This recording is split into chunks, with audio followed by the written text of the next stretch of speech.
ಓಂ ದತ್ತಾತ್ರೇಯಾಯ ನಮಃ. ನಿತ್ಯಭಕ್ತಿ ಕಾರ್ಯಕ್ರಮಕ್ಕೆ ಸುಸ್ವಾಗತವನ್ನು ಕೋರುತ್ತಾ, ಇಂದಿನ ಮಕ್ಕಳೇ ಮುಂದಿನ ಪ್ರಜೆಗಳು, ಹಾಗಲೇ ಮಕ್ಕಳು ದೇವತಾ ಸ್ವರೂಪರು ಅಂತಕ್ಕಂಥ ಮಾತುಗಳನ್ನು ನಾವು ಎಲ್ಲ ಪುಟ್ಟ ಮಕ್ಕಳಿಗೆ ನಿಮ್ಮ ಮನೆಯಲ್ಲಿ, ನಮ್ಮ ಮನೆಯಲ್ಲಿ, ಸಮಾಜದಲ್ಲಿರ್ತಕ್ಕಂಥ ಎಲ್ಲ ಮಕ್ಕಳು ಕೂಡ ದೈವ ಸಮಾನರು ಕೂಡ ಆಗಿರ್ತಾರೆ. ಅವರನ್ನು ಒಂದು ಒಳ್ಳೆಯ ಪ್ರಜೆಗಳಾಗಿ ರೂಪಿಸ್ತಕ್ಕಂತಹ ಜವಾಬ್ದಾರಿ ಎಲ್ಲರಿಗೂ ಕೂಡ ಇರುತ್ತೆ.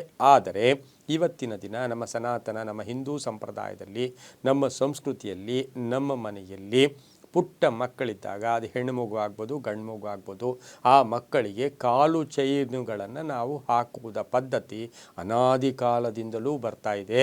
ಪುಟ್ಟ ಮಕ್ಕಳಿಗೆ ಕಾಲು ಚೈನುಗಳನ್ನು ಹಾಕ್ತಕ್ಕಂಥದ್ದು, ಅದು ಬೆಳ್ಳಿಯ ಚೈನ್ ಇರ್ಬೋದು ಅಥವಾ ಕಪ್ಪು ಮಣಿಗಳಿರ್ಬೋದು, ಇವು ಅವರವರ ಶಕ್ತಾನುಸಾರ ಇವತ್ತಿನ ದಿವಸ ನಾವು ಕಾಲು ಚೈನುಗಳನ್ನು ಮಕ್ಕಳಿಗೆ ಹಾಕ್ತಕ್ಕಂಥ ಪದ್ಧತಿ ಅನಾದಿ ಕಾಲದಿಂದಲೂ ಬರ್ತಾ ಇದೆ. ಆದರೆ ಇದರ ಮಹತ್ವ ಏನು, ಇದರ ವಿಶೇಷತೆ ಏನು, ಇದರ ಆಧ್ಯಾತ್ಮಿಕ ವೈಜ್ಞಾನಿಕ ವಿಶೇಷವಾದ ಪ್ರಭಾವಗಳೇನು ಅಂತ ನಾವು ಇವತ್ತಿನ ದಿವಸ ತಿಳ್ಕೊಂಡಾಗ, ನಾವು ಸಾಮಾನ್ಯವಾಗಿ ಚಿಕ್ಕ ಮಕ್ಕಳಿದ್ದಂತಹ ಮನೆಗೆ ಏನಾದರೂ ಹೋದಾಗ ಅವ್ರಿಗೇನು ಉಡುಗೊರೆ ಕೊಡ್ತೀವಿ? ಇಲ್ಲ, ಹೆಣ್ಣು ಮಗು ಆದರೆ ಒಂದು ಹೆಣ್ಣು ಮಗುವಿನ ಡ್ರೆಸ್ ಇರ್ಬೋದು, ಗಂಡು ಮಗುವಾದರೆ ಗಂಡು ಮಗುವಿನ ಒಂದು ಬಟ್ಟೆ ಇರ್ಬೋದು. ಅದರ ಜೊತೆಗೆ ಕಾಲು ಚೈನನ್ನು ಸಾಮಾನ್ಯವಾಗಿ ಉಡುಗೊರೆಯಾಗಿ ಕೊಡುವ ಪದ್ಧತಿ ನಮ್ಮಲ್ಲಿದೆ. ಇದು ಕೊಡೋದ್ರಿಂದ ಆ ಕುಟುಂಬ ವರ್ಗಕ್ಕೆ, ತಗೊಳ್ಳೋರಿಗೂ ಒಳ್ಳೆಯದಾಗತ್ತೆ, ಕೊಡೋರಿಗೂ ಕೂಡ ಒಳ್ಳೆಯದಾಗತ್ತೆ. ಇನ್ನು ಕಾಲು ಚೈನಿನ ವಿಷಯಕ್ಕೆ ಬಂದಾಗ, ವೈಜ್ಞಾನಿಕವಾಗಿ ಧಾರ್ಮಿಕವಾಗಿ ನೋಡೋಕ್ಕೆ ಹೋದಾಗ, ಇದು ಧನಾತ್ಮಕ ಶಕ್ತಿಯನ್ನು ಮಗುವಿಗೆ ರೂಪಿಸ್ಕೊಳ್ಳುತ್ತೆ.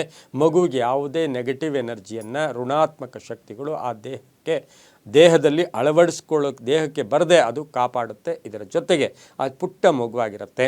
ಆ ಪುಟ್ಟ ಮಗುವಾಗಿದ್ದಾಗ ಬ್ಯಾಕ್ಟೀರಿಯಾಗಳಾಗಲಿ ಅಥವಾ ಸಣ್ಣ ಪುಟ್ಟ ಕ್ರಿಮಿಕೀಟಗಳು ಕೂಡ ಆ ಮಗುವನ್ನು ಟಚ್ ಮಾಡೋಕೆ ಹೋದಾಗ ಅದು ಅವಾಯ್ಡು ಕೂಡ ಮಾಡುತ್ತೆ. ಇದನ್ನು ನಾವು ವೈಜ್ಞಾನಿಕವಾಗಿ ಹೇಳ್ಬೋದು. ಇನ್ನು ಬಹು ವಿಶೇಷವಾಗಿ ಧಾರ್ಮಿಕವಾಗಿ ನೋಡೋಕ್ಕೆ ಹೋದಾಗ, ನಾವಿಲ್ಲಿ ರೋಗ ನಿರೋಧಕ ಶಕ್ತಿ ಆ ಮಗುವಿಗೆ ವೃದ್ಧಿ ಆಗ್ತಕ್ಕಂಥದ್ದು, ಚರ್ಮದ ಕಾಂತಿ ಜಾಸ್ತಿ ಆಗ್ತಕ್ಕಂಥದ್ದು, ಅದರಲ್ಲೂ ಸಹ ಬೆಳ್ಳಿ ಅಂದರೆ ಚಂದ್ರನ ಒಂದು ಲೋಹ ಆಗಿರ್ತಕ್ಕಂಥದ್ದಾಗಿದ್ದು ಮಗುವಿಗೆ ಅಳುವು ಕಡಿಮೆ ಆಗುತ್ತೆ. ಮಗುವಿಗೆ ಒಂದು ಏನಾದರೂ ಸಣ್ಣ ಪುಟ್ಟ ಆರೋಗ್ಯದ ಸಮಸ್ಯೆಗಳಿದ್ದರೂ ಕೂಡ ಆ ಬೆಳ್ಳಿಯ ಚೈನುಗಳಿಂದ ಬಹಳಷ್ಟು ಶುಭ ಆಗತಕ್ಕಂಥದ್ದು. ಇನ್ನು ಕಾಲುಗಳಿಗೆ ಅಳವಡಿಸ್ತಕ್ಕಂತಹ ಬೆಳ್ಳಿ ಚೈನು ಮತ್ತು ಕೈಗಳಿಗೆ ಹಾಕ್ತಕ್ಕಂಥ ಕಪ್ಪು ಮಣಿಯ ಬೆಳ್ಳಿಯ ಒಂದು ಕಪ್ಪು ಮಣಿಯ ಒಂದು ಕಡಗಗಳ ರೀತಿ ಇರತಕ್ಕಂಥದ್ದು ಕೂಡ ಆಗಿರಬಹುದು. ಆದರೆ ಇದು ದೇಹಕ್ಕೆ ಧನಾತ್ಮಕ ಶಕ್ತಿಗಳನ್ನು ರವಾನಿಸುತ್ತೆ. ಆಯುರ್ವೇದದಲ್ಲೂ ಕೂಡ ಬೆಳ್ಳಿಯ ಒಂದು ಲೋಹ, ಬೆಳ್ಳಿಯವನ್ನು ನಾವು ಎಲ್ಲೋ ಎಷ್ಟೋ ಒಂದು ಸರಿ ಬೆಳ್ಳಿಯವನ್ನು ದೇಹಕ್ಕೂ ಕೂಡ ಕೊಡ್ತಕ್ಕಂಥ ಸಾಧ್ಯತೆ ಇರುತ್ತೆ. ಇನ್ನು ಅದರ ಜೊತೆಗೆ ಪುಟ್ಟ ಮಗು ಅಲ್ಲಿ ಮಲಗಿಸ್ಬಿಟ್ಟು ತಾಯಿ ಇವತ್ತು ಅಡುಗೆ ಮಾಡ್ತಾ ಇದ್ದಂತಹ ಸಂದರ್ಭದಲ್ಲಿ ಆ ಕಾಲು ಚೈನಿನ ಸದ್ದು ಮಾಡಿದಾಗ, ಮಗು ಎದ್ದಿದೆಯಾ ಅಥವಾ ಮಗು ಇದೆಯಾ ಅಂತಕ್ಕಂಥ ಅಲರ್ಟ್ನೆಸ್ಸು ಕೂಡ, ಜಾಗೃತಿ ಕೂಡ ನಮಗೆ, ಮಗುವಿನ ಸುರಕ್ಷತೆಯನ್ನು ಕೂಡ ಈ ಕಾಲು ಚೈನ್ ಕಾಪಾಡುತ್ತೆ. ಆದರೆ ಒಂದನ್ನು ನಾವಲ್ಲಿ ಅಳವಡಿಸ್ಕೋಬೇಕು. ಆ ಕಾಲು ಚೈನಿಗೆ ಪುಟ್ಟ ಪುಟ್ಟ ಗೆಜ್ಜೆಗಳು ಹಾಕ್ತಕ್ಕಂಥದ್ರಿಂದ ಏನಾಗುತ್ತೆ, ಅದು ಬಾಯಲ್ಲಿ ಇಟ್ಕೊಂಡಾಗ ಆ ಗೆಜ್ಜೆಗಳು ಕೂಡ ದೇಹಕ್ಕೆ ಹೋಗ್ಬೋದು. ಹಾಗಾಗಿ ಒಂದು ಪ್ಲೈನ್ ಆಗಿರ್ತಕ್ಕಂಥದ್ದು ಸಾಧಾರಣ ಕಾಲು ಚೈನ್ಗಳನ್ನು ಮಕ್ಕಳಿಗೆ ಹಾಕ್ತಕ್ಕಂಥದ್ದು ಕೂಡ ಒಳ್ಳೆಯದು. ಇದರಿಂದ ಏನಾಗುತ್ತೆ, ಮಗುವಿಗೆ ದೃಷ್ಟಿಶಕ್ತಿ ಭಾಳ ಚೆನ್ನಾಗಿರುತ್ತೆ, ಶ್ರವಣ ಶಕ್ತಿ ಚೆನ್ನಾಗಿರುತ್ತೆ.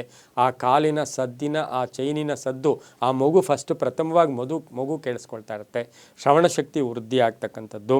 ಅದರ ಜೊತೆಗೆ ನಮ್ಮ ಸಂಪ್ರದಾಯ, ನಮ್ಮ ಪರಂಪರೆ, ನಮ್ಮ ಶಾಸ್ತ್ರ, ನಮ್ಮ ಸನಾತನ ಧರ್ಮದ ವಿಚಾರದಲ್ಲಿ ನೋಡೋಕ್ಕೆ ಹೋದಾಗ ಇದು ಬಹಳಷ್ಟು ಶುಭ ಒಂದು ವಾತಾವರಣವನ್ನು ಉಂಟು ಮಾಡ್ತಕ್ಕಂಥದ್ದು ಕೂಡ ಆಗಿರುತ್ತೆ. ಹಾಗಾಗಿ ಈ ಒಂದು ಕಾಲು ಚೈನುಗಳನ್ನು ದಾನ ಕೊಡೋದ್ರಿಂದ ಫಲ ಸಿಗುತ್ತೆ.